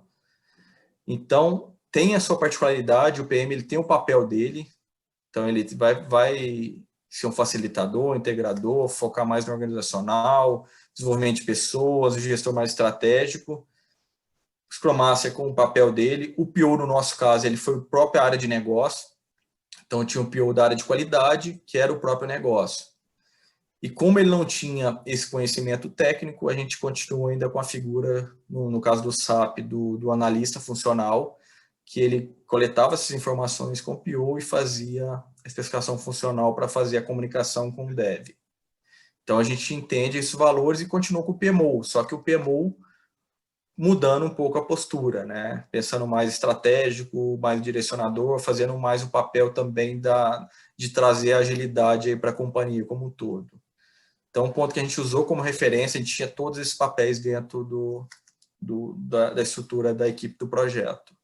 E cada um com o seu papel bem alinhado aqui. Lógico, no início, gente, foi mil maravilhas? Não foi. O Scrum Master, ele era um gerente de projeto e virou Scrum Master, então ele tinha muito perfil ainda de gerente de projeto, de querer controlar tudo, então isso tem que ser trabalhado. Aí entrava muito o papel do PMO aqui numa posição de Agile Coach para tentar mudar isso.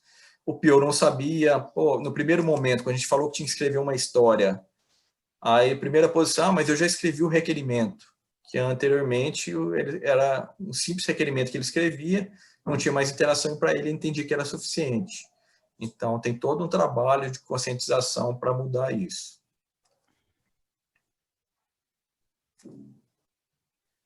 E aqui, um pouquinho mais lá do livro, né, do PMO ágil. Então, para acompanhar essa agilidade, o PMO também precisa mudar um pouquinho o mindset, precisa ser ágil. Então, apoiando os times da agilidade, então esse é um trabalho que no meu caso, eu era o PMO, fazia muito. No início, gente, o quadro, quem atualizava, quem fazia, quem fez acontecer, foi o PMO. O pessoal não adianta, não queria. Então, a gente foi criando essa cultura e mostrando que aquele daria o valor, que traria transparência, dá visibilidade, faz uma integração aí entre as áreas. Provocando a gestão mais ágil, liderança, cultura, tudo, levando agilidade para toda a organização. Então, quando a gente tinha uma reunião com a diretoria, tinha que tentar levar um pouquinho desse mindset para mudar, né? No primeiro momento, a cabeça do board era o quê? O projeto fez o kickoff, amanhã já está desenvolvendo. Eu tinha que falar para ele, não, tem toda uma jornada, a gente vai ter que parar, levantar os requerimentos. Então, isso tinha que ser explicado para apresentar qual que era a mudança. Que é a conscientização do board, ser um agente de mudança e tem que ser o primeiro a praticar. Então, se o PMO dá o modelo aí do modelo antigo, não vai criar valor. Era o que a gente tinha anteriormente. A gente só ficava apontando o dedo, mostrando indicadores só na visão de projeto. Então, a gente tinha que mudar essa postura para gerar aí uma conscientização, uma liderança, por exemplo. Né? E aí foi a ideia. Então, a gente pegou o modelo, se for verem lá no modelo anterior, ele estava bem para o modelo tradicional e a gente entendeu que algumas fases, algumas equipes, então tinha empresa que estava trabalhando já no modelo tradicional, que era o contrato, a gente não tinha como mudar, e essa equipe nova, que era a parte mais voltada para o SAP, a gente mudou o modelo. Então, não tinha mais um cronograma a nível de detalhe, vou falar um pouquinho mais para frente, tinha um modelo de levantar requerimento através de história, workshop bem alinhado como fosse uma Lean Inception para levantar todos os requerimentos, alinhado com as diretrizes estratégicas, dailies, a gente deu uma limpada em documentação, que a gente entendia que não era necessário. Então, a gente fez um modelo híbrido, e o que continuava ainda, que tinha uma visão, por exemplo, eu tinha que ter um cronograma? Tinha. Eu tinha que ter uma documentação um pouco mais detalhada? Tinha. Então, isso foi mantido. E isso foi a estratégia que a gente adotou e seguiu aí para a implantação do projeto. A gente mudou um pouquinho com relação às ferramentas, então a gente incluiu o Azure DevOps, que foi a ferramenta que a gente utilizou para fazer a metodologia ágil. Então, uma ferramenta muito bacana, que você consegue escrever histórias, criar dashboards, fazer tudo isso dentro da ferramenta. Super aconselho. Então, a gente usou ela, mudou, e continua ainda com a visão do EPM, só que o quê? Aqui bem macro. Então, não precisava entrar no detalhe aqui de história. Vou explicar um pouquinho como é que a gente fez isso. E esse foi o modelo da híbrida. Então, o que acontecia? Eu tinha frentes que estavam com o modelo ágil, então ele trabalhava com histórias, então a gente tinha um acompanhamento aqui através de sprints, de burn down, não entrava no detalhe, então não queria saber, por exemplo, qual história que ele ia fazer naquele momento. A gente só definia na sprint, que naquela sprint XPTO, que era 4 semanas, eu tinha que fazer as 6 histórias que foram mapeadas. E tinha um modelo tradicional, então tinha um fornecedor que estava no modelo tradicional, então ele montava o cronograma detalhado, no nível lá que ele queria, e a gente fazia uma integração. Então, por exemplo, se eu tinha lá 9.000 horas planejadas aqui, a gente não trabalhou com Story Point, trabalhou por horas, que acho que é uma evolução. Se a gente fosse começar com Story Point, ia ser uma mudança drástica para eles, que estavam acostumados a estimar. Então, a gente considerou horas. E eu pegava aqui, por exemplo, 9.000 horas era planejado. Eu fiz 4.500, então eu tive um avanço de 50% na frente XPTO. Trazia isso para o cronograma, e para a visão para o executivo, para o board, é o cronograma normal, tradicional, com os pontos de atenção, os riscos, o que estava atrasado, o que estava, mas baseado aqui num detalhe bem macro. Visibilidade, não entrava o detalhe, eu não queria saber quando ele ia fazer aquela história, quando ele ia fazer aquela tarefa, não era o foco. Então, a gente deu liberdade aqui para ele fazer um modelo mais ágil, e a gente acompanhava mais pelo volume de horas que tinha planejado e realizado até o momento. Show. Dúvidas, pessoal? Algum ponto com relação à metodologia? Então, a gente tinha um modelo de comunicação, era uma reunião diária que tinha nas equipes que estavam com ágil, deles, normal. Depois, a gente tinha uma reunião semanal com todas as áreas envolvidas no projeto, que já tinha um cronograma integrado, que tinha visão do todo, não só de TI, mas também das áreas de negócio. E uma reunião também com o board semanal, apresentando, estava ainda mais no nível até mais alto do que esse que está apresentando. Esse aqui era o status real que a gente apresentava para a reunião de status report. E tinha gerenciamento de risco, partes interessadas, tudo isso a gente continuou, o que a gente entendeu que tinha ainda valor, que trazia um retorno ali para o que a gente estava buscando aí de trazer uma visão mais ágil aí para os projetos. E tinha cronograma que era da empresa de construção civil, que era modelo tradicional normal, a gente só linkou alguns milestones importantes que tinham alguma influência diretamente aqui no Go Live do projeto.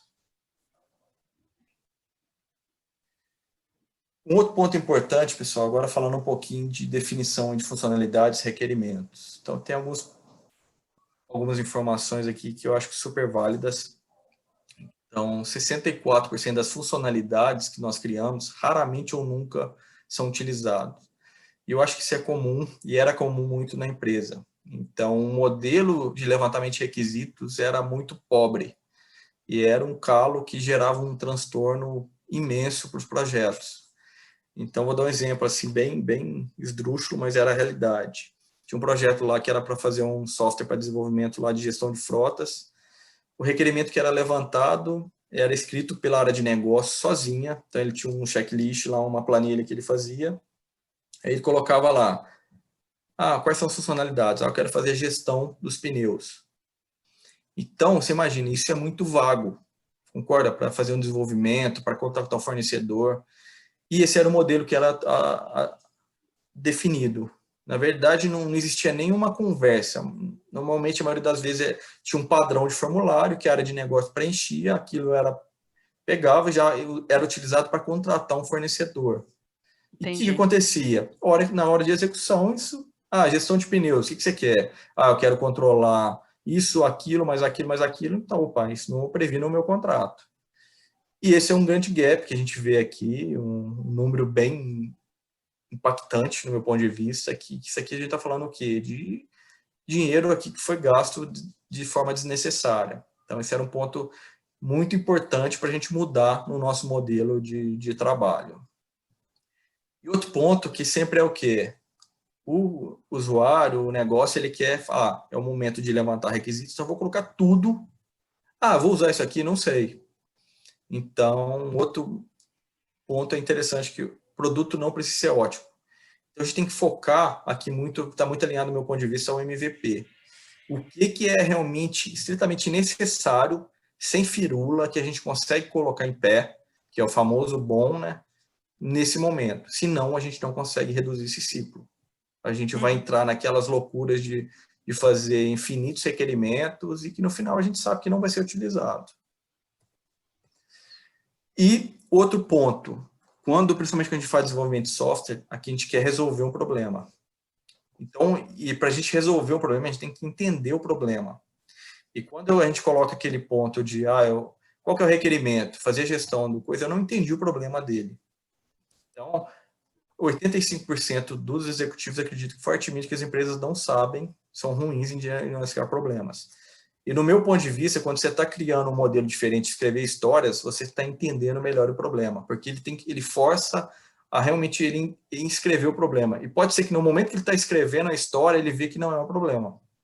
E acaba desconsiderando, falar, realmente isso não é um problema. Dá para a gente conviver sem isso, que não está impactando.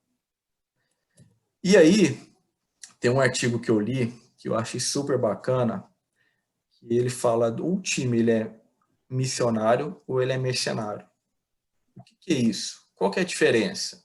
O que é um time missionário? É um time que está engajado, que está motivado, que tem uma compreensão profunda do contexto do negócio e empatia pelo cliente.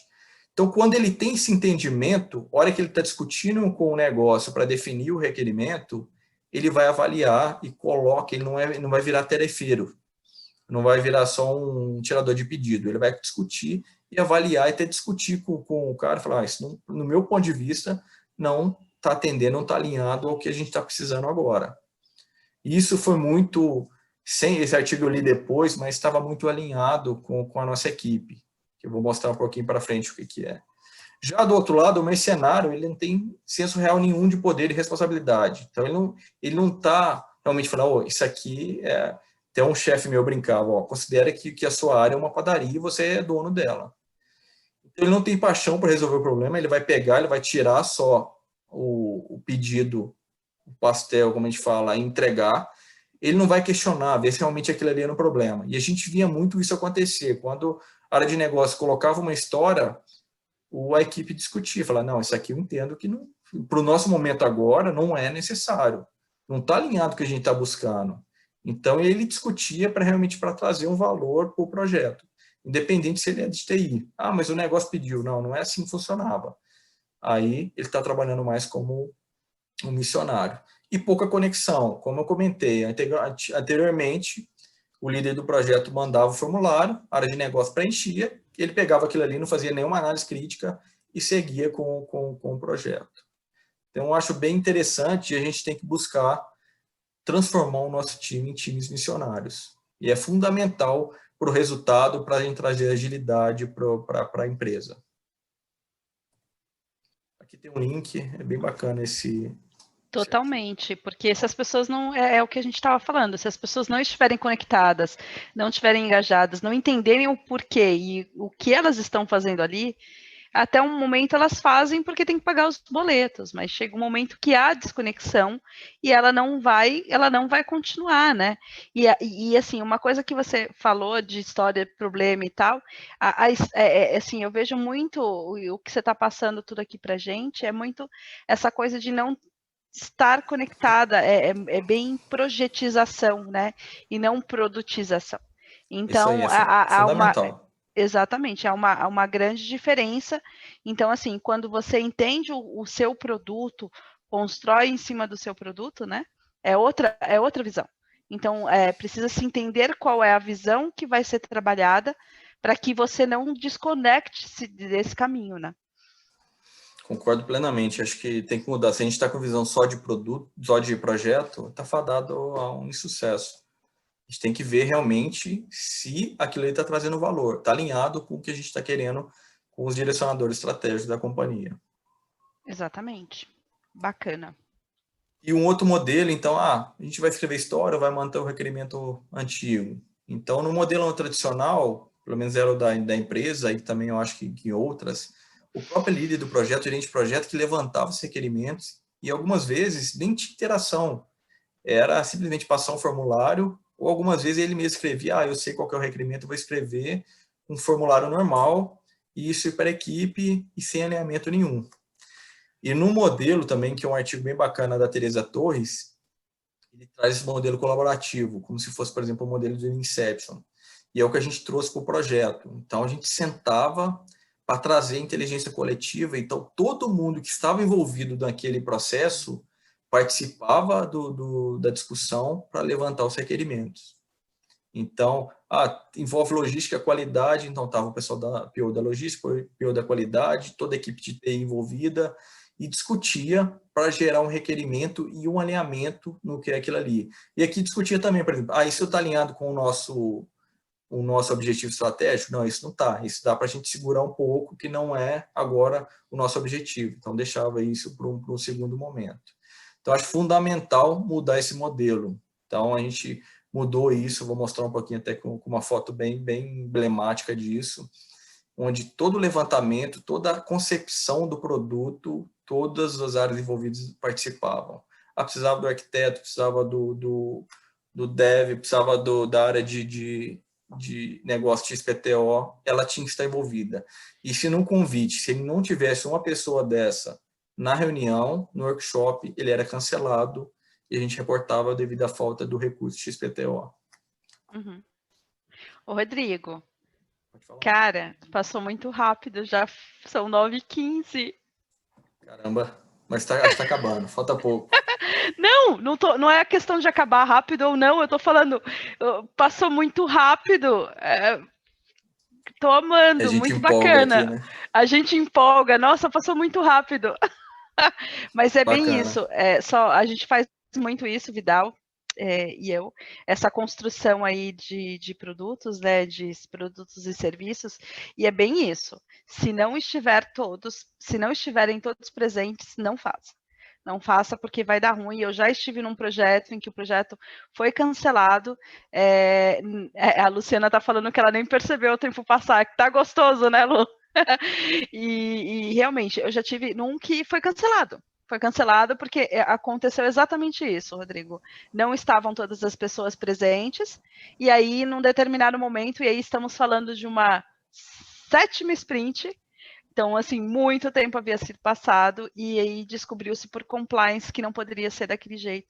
Mas aí houve uma série de coisas do porquê chegamos até aquele momento, né? Então, assim, realmente é importantíssimo ter todo mundo. Todo mundo que diz sim, todo mundo que diz não, todo mundo diz olha, não sei, talvez. Então, se não tiver, cancela. E uma outra coisa, também o espaçamento. Né? O período de construção disso não pode ser muito longo, porque também Sim. você perde o time to market. Então, o que é hoje vital, amanhã, depois de amanhã, pode não ser. Né? Então, também é outro item bem importante nessa prática, né? E é aquilo que você falou, se a gente está no modelo que a gente tem várias incertezas, que é bem complexo, você tem que pensar menor, pequeno, para quê? Criar maturidade, fazer o teste e depois voltar de novo, um novo ciclo. Então fica na parte do discovery, delivery, para conseguir entregar. Senão, eu não conheço e quero fazer uma jornada aí de conhecer tudo, mandinar, porque não vai adiantar, só o empirismo que vai trazer o conhecimento daquilo ali. E aí se Exato. perde. E aí chega num ponto que você está construindo um Frankenstein, um monstro, que não vai trazer valor nenhum para a companhia. E no nosso caso, foi tipo, a gente ficou uma jornada de 30 dias, foi bem complexo porque eu tinha data limite, então a gente não conseguiu fazer da melhor maneira possível, a gente mudou algumas coisas, conseguiu ainda, mas não conforme o ideal, né? Mas trouxe uma diferença gigante, porque você traz também uma colaboração, engajamento de todo mundo ali que está colaborando para aquilo ali, né? Não é uma pessoa que está definindo como é que vai ser, não, vamos discutir, vamos colaborar, vamos ver qual que é o melhor aqui para o nosso produto, para o nosso projeto. E aí é o que você falou, o sentimento de pertencimento, tornar esse time um time missionário, já começa desde aí, né? Quando está todo o time lá envolvido, estar ali é um pedacinho. Você fala assim, opa, aquele ali, olha, esse detalhezinho eu participei, eu estava lá, eu vi acontecer. E aí até o trabalho depois flui de uma forma totalmente diferente. Concordo. Isso foi fundamental para o sucesso. O engajamento foi uma equipe assim que tirando o PMI, que é uma coisa assim que a gente trabalha como voluntário, tem um propósito, é mais fácil. Agora, numa empresa, o engajamento, a interação dessa equipe foi assim uma coisa que eu nunca vi. Foi muito forte o espírito da equipe e acho que esse modelo, isso construiu esse engajamento de todo mundo, essa equipe forte. Tinha poucos problemas que a equipe não conseguia resolver sozinha. Uhum. E aí, essa foto para mim, pô, no dia que eu sentei e tirei ela, eu tirei, estava aqui altas horas aqui depois, a gente mudou, então a gente trouxe um modelo diferente de toda a reunião, a gente fazia todo mundo e com um Kanban, um ponto bem bacana, a área de processo ajudou muito, que ela fazia primeiro o levantamento do modelo vamos falar assim, o velho stream mapping daquela jornada, e em cima disso a gente gerava discussão para ver quais são os requerimentos que a gente precisava incluir ali. Então isso foi construído de pouquinho em pouquinho, chegou a ponto que a gente não tinha nem mais espaço para construir. E, mas isso, por que isso? É firula, não é? A hora que você está fazendo um workshop, que está todo mundo discutindo ali, em cima de um quadro, então tira o post-it, coloca, discute. Tem uma dúvida aqui, está discutindo esse processo, mas tem uma interferência nesse processo, vem aqui, discute, levanta quais os requerimentos que já anotaram aqui. Então, isso traz um alinhamento muito forte. Eu acho que ajuda bastante. E a gente montou, isso era a dinâmica, então esse aqui era o final de levantamento de mais de 30 dias de workshop, e depois disso aqui era um nível bem high level, a gente colocava na ferramenta, no Azure DevOps, para detalhar a história e acompanhar tudo isso. Então, esse foi o resultado desses workshops, desse alinhamento. Então, era todo mundo em pé, discutindo. Precisa de uma pessoa, o PMO estava ali para servir, que eu não tinha o conhecimento técnico, mas precisa do recurso tal. A gente ia lá, buscava, facilitava. Ele está em outro projeto, não pode. Então, tinha todo esse suporte. E um ponto bem bacana, a gente trouxe o conceito de MVP, pensando, mas pô, MVP não é uma coisa pequena, mas para a gente era o mínimo que a gente precisava para quê? Qual que era o objetivo naquele primeiro momento? É conseguir como é que chama lá, o dissídio não, o imposto, redução de imposto lá, esqueci o nome agora. Então, a gente tinha que produzir o objetivo do projeto naquela primeira fase, era emitir 10 notas, que era o mínimo que tinha que ser feito naquele ano fiscal para a gente conseguir o incentivo fiscal. Entendi. Então, então isso no kickoff, durante os workshops, estamos discutindo requerimento, é área de, exemplo, logística, preciso disso, disso, disso. Aí, a própria equipe discutia, isso está alinhado para emitir a nota fiscal, isso vai influenciar? Não vai. Então isso não vai entrar no MVP agora. Isso pode ficar, a gente não vai priorizar agora, vai deixar para o segundo momento. Não entra os jaquês, né, Rodrigo? Não. Já que estamos fazendo aqui, vamos botando, organizando a empresa inteira, que é o grande problema, né? Você está construindo algo, aí vem os jaquês, estamos aqui, vamos colocando, e aí vira um monstrão, e você perde o foco e não prioriza, como você está falando. E aí acaba desconectando com o cliente, né? E se você olha o todo, por tempo que a gente tinha, era impossível você fazer. Então, se fosse colocar tudo, já era, a gente não conseguia o objetivo principal, que era o quê? Entrar em operação a fábrica e emitir as notas fiscais para garantir o mínimo, para garantir o incentivo fiscal. E aí depois então, você evolui. A equipe já tinha esse engajamento, esse alinhamento estratégico, estava realmente uma equipe de missionários que qualquer coisa que colocasse, pode ser o técnico, o negócio, ou até uma outra falar, isso não está alinhado, dá para a gente segurar, porque isso não vai influenciar nada no primeiro objetivo. E depois a gente volta e refaz. Nesse caso, esse projeto teve 2 Go Lives. Então, esse foi o primeiro Go Live. Show. Então, é fundamental esse direcionamento estratégico, senão a gente se perde e não entrega o valor em ciclos curtos. E a adaptação também é até mais fácil, porque se a hora que você está fazendo tudo, para você adaptar, mudar alguma coisa, você está já no limite da sua execução. Você não consegue adaptar. Então, você tem que ter uma folga, que o fluxo medir, você está no extremo, você não vai conseguir adaptar porque você está no limite. E aí, no delivery, isso aqui, a melhoria contínua clara, esse aqui era o primeiro modelinho aqui que a gente usou. Depois do segundo Go Live, a gente já começou a incrementar, já tinha novas visões, e a gente acompanhava, fazia as dailies. Então, eu super indico ter o quadro. Ah, mas você tinha a ferramenta, tinha toda a informação, mas é diferente. Para você entrar na ferramenta e pegar, o cara vai ter que acessar o sistema, entrar lá, fazer um filtro, entrar no quadro. Aqui não. Quer uma informação, a gente entrava na frente do quadro, que era de acordo com os processos da empresa, e todas as equipes estavam alinhadas. Então, tinha essa história que dependia dessa, e eles mesmos se conversavam. A gente não trabalhou nada de ágil escalado. E se fosse pensar, a gente tinha mais de um squad aqui, porque você tinha vários processos diferentes, várias equipes diferentes. E tinha um alinhamento, a gente fazia a dele, qualquer informação, se não precisava ir na ferramenta, você vinha aqui, que já te dá visibilidade, quanto por cento de avanço, como é que está aquele sprint. As Então, ferramentas são necessárias, né? É o que a gente fala. São necessárias, não é que a gente não tem, mas eu também sou muito fã da gestão visual, né? Dos quadros visuais, dos radiadores de informação, eles trazem um valor assim supremo para tudo que a gente está fazendo, porque você recorre imediatamente você percorre, que nem a sua foto foi maravilhosa, né? Você percorre toda aquela história, né? Então, se você tem dúvida, você vai lá e, peraí, da onde veio, né? A rastreabilidade fica muito visível, né? Então, é muito mais fácil de você trabalhar. E a gente usa as ferramentas para documentar, para guardar, para deixar o legado, porque precisamos disso, né? Então, mas a ferramenta visual é fantástica. E a execução era aqui Scrum puro, então o pessoal vinha, só tinha as tarefas todas lá dentro da ferramenta, toda a atualização. Então a gente tinha toda a governança que exigia, principalmente os órgãos regulatórios. Então a gente tinha evidência lá que quem criou a história era o PO, quem executou o teste era o PO, quem fez o desenvolvimento, toda a documentação necessária, a especificação funcional técnica estava lá dentro anexada. Então a gente tinha toda a rastreabilidade do requerimento lá dentro. Quando que abriu, se abriu aquele requerimento depois que a gente fechou os workshops. Então, entrar uma nova história, a gente avaliava se conseguia encaixar ou não.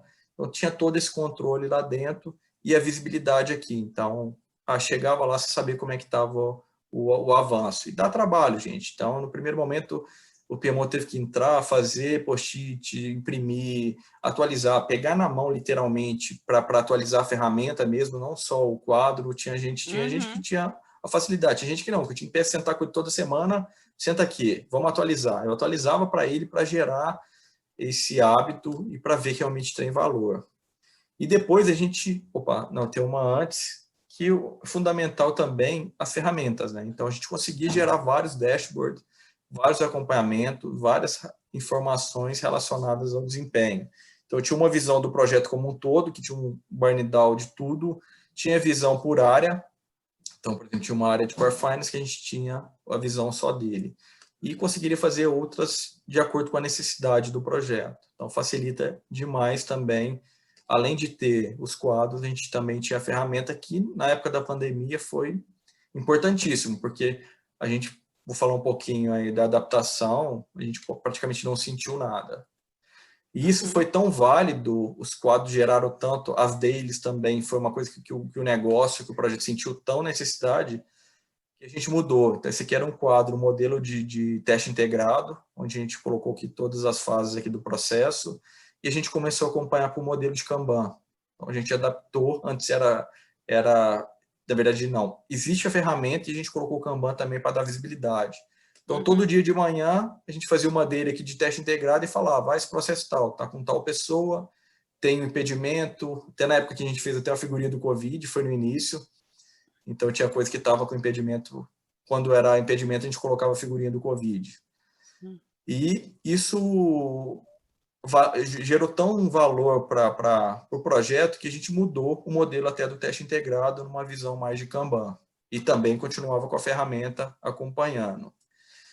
E no meu ponto de vista, o maior desafio de todos foi o Covid, que a gente estava no momento de teste integrado, então um momento aí bem próximo da entrega do Go Live do projeto, e do nada veio o Covid e afetou. Então, teve a mudança para a execução do projeto, para a gente foi praticamente transparente, porque tudo estava, além de estar no quadro, está na ferramenta apoiando, então nada mais que a dele, em vez de ser presencial, ela foi feita no Teams. E a gente já tinha um acompanhamento do Teams, então a comunicação aconteceu ali e de acordo com as ferramentas que a gente já utilizava.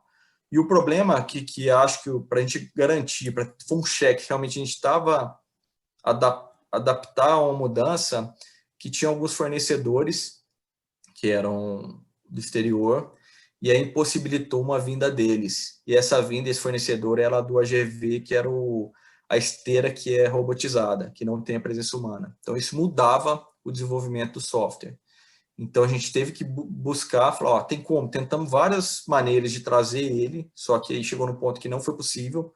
Estava bem no início da pandemia, começou a fechar todos os aeroportos, e a gente sentou, fez uma semana, 2 semanas de workshop que a gente precisava mudar, ajustou os sistemas para ficar no manual, conseguimos ajustar isso, deu uma mudança de 1, 2 meses só para fazer um novo desenvolvimento, a gente conseguiu com o teste integrado e conseguiu dar o Go Live aí, não na data esperada, mas pouco depois, entregando aí o valor que acho que é o mais importante para o negócio. Aqui tem uma foto, foi do primeiro Go Live, foi a inauguração da fábrica, que o objetivo era o quê? Emissão de 10 notas por incentivo fiscal e começar a produção. E aqui, vocês lembram aquela figurinha lá do elevador, do armazém vertical?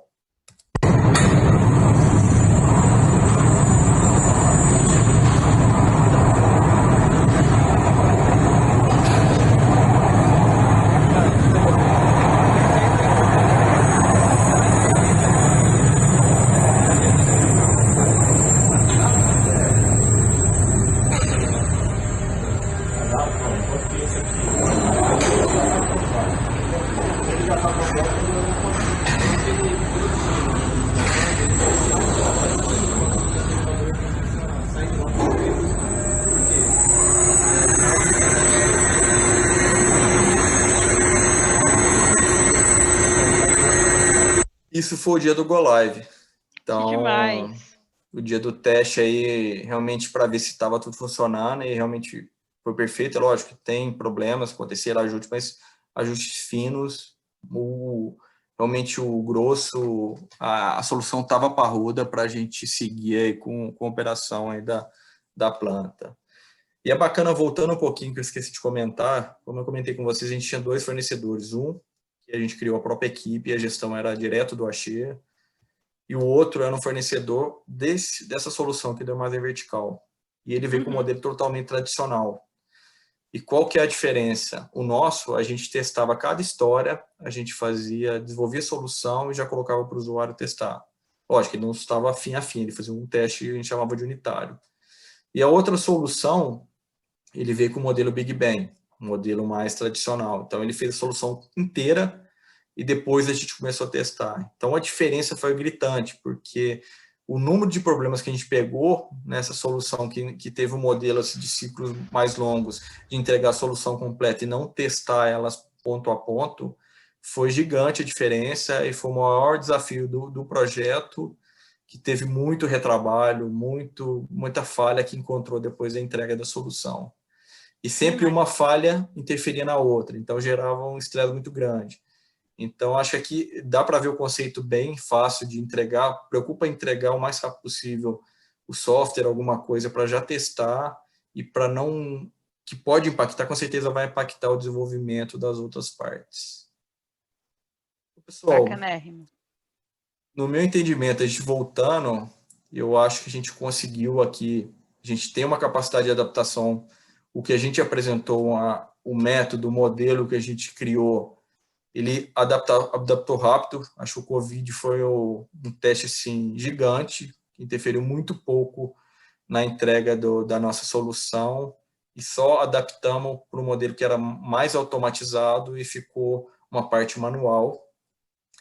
Entende que a gente dividiu, se a gente fosse pensar numa entrega única, eu acho que teria muito mais problema, então a gente conseguiu trazer entregas aí menores, incrementais. Então a gente fez primeiro qual que era necessário, que era a produção, emissão de nota, e depois partimos para uma coisa mais complexa, que era o armazém vertical, que se a gente fosse entregar ela inteira, eu acho que realmente ia gerar um problema maior. Então a gente reduziu esse ciclo e melhoria contínua. Então isso foi muito claro, em escrever as histórias do modelo de comunicação, num Kanban, sempre a gente melhorando para o objetivo principal, né, que é focado na entrega do negócio aí para o usuário, para o cliente, o que for. Dúvidas, Fantástico, pessoal? Rodrigo. Perguntas? Fantástico, amei. Que jornada e que entrega, né? Muito Bem bom. bacana, viu? Foi um sentimento aí acho que de todos, né? Pertencimento aí de uma entrega super importante aí para a companhia, né? Com toda certeza. Uma Olha, mensagem final antes das perguntas. Eu acho que eu nem sabia que o Bruce Lee era filósofo, mas não sei onde que eu vi isso aqui. Eu acho que a gente mostrou muito essa jornada, que a gente precisa ser água. Então a gente tem que adaptar aí. A água você coloca no copo, ela adere ao formato do copo. Se precisar, ela vai expandir ou vai bater até ficar batendo numa pedra até conseguir moldar ela. Então, acho que isso é fundamental para essa jornada ágil, a gente ser água e adaptar de acordo com o nosso contexto. perfeito. Exatamente isso. Aqui tem os meus Muito obrigada. contatos. Então, eu vou Nossa, foi deixar muito aqui. legal. E Coloque aí, aí. fica à vontade, pessoal. Dúvida, não sei, algum ponto que não ficou claro. Eu adorei. Lu, você tem alguma dúvida? Rosane? Eu achei fantástico, não conhecia tão a fundo a indústria farmacêutica. Lógico que a gente imagina a complexidade, mas eu não fazia ideia de tão e quão complexo era tudo isso, e foi fantástico conhecer essa história toda e o seu case de sucesso. Que bom que de sucesso, né? A Luciana está falando aqui que foi super interessante, está colocando aqui no chat. E realmente achei interessantíssimo. Te agradeço muito a tua disponibilidade, compartilhar com a gente esse momento, né? E todo o seu aprendizado, porque tenho certeza que foi uma jornada de muitos aprendizados, de muita interação, e foi bacana de ver a evolução que vocês tiveram, né? E de entender que às vezes a gente realmente pode não dar certo num primeiro momento, mas não quer dizer que não vai dar certo, né? O que a gente não pode é, como você falou, é desistir. Então, a gente tem que inspecionar e se adaptar e trabalhar a todo momento para que a gente evolua junto com tudo que a gente está fazendo e com todas as pessoas, né? Direcionando, incrementando, ver uma pequena parte, mas que faça sentido para o todo, né? Não adianta só uma pequena parte de qualquer coisa, né? É uma parte que vai fazer diferença. Achei que vocês foram muito corajosos, como você falou. Esse piloto aí de pegar um projeto tão core, tão grandioso, né? E que bom que deu tudo certo. E te agradecer mais uma vez pela tua disponibilidade, por estar aqui com a gente hoje. Eu que agradeço, Débora. Espero ter compartilhado, ajudado aí a jornada de todos e fico à disposição também. Se tiver alguma dúvida, quiser trocar alguma figurinha aí do passado e também do momento atual, fico à disposição. Total. E assim, como eu falei para todo mundo aqui, todo mundo que vai assistir depois, né, fica no nosso canal. Então, tá aí os contatos do Rodrigo para se conectarem também, né, Rodrigo? No LinkedIn e tudo mais. Perguntar, quem está assistindo depois, mande mensagem, Rodrigo responde. E a gente também, então, fiquem ligados no canal, nos próximos temas.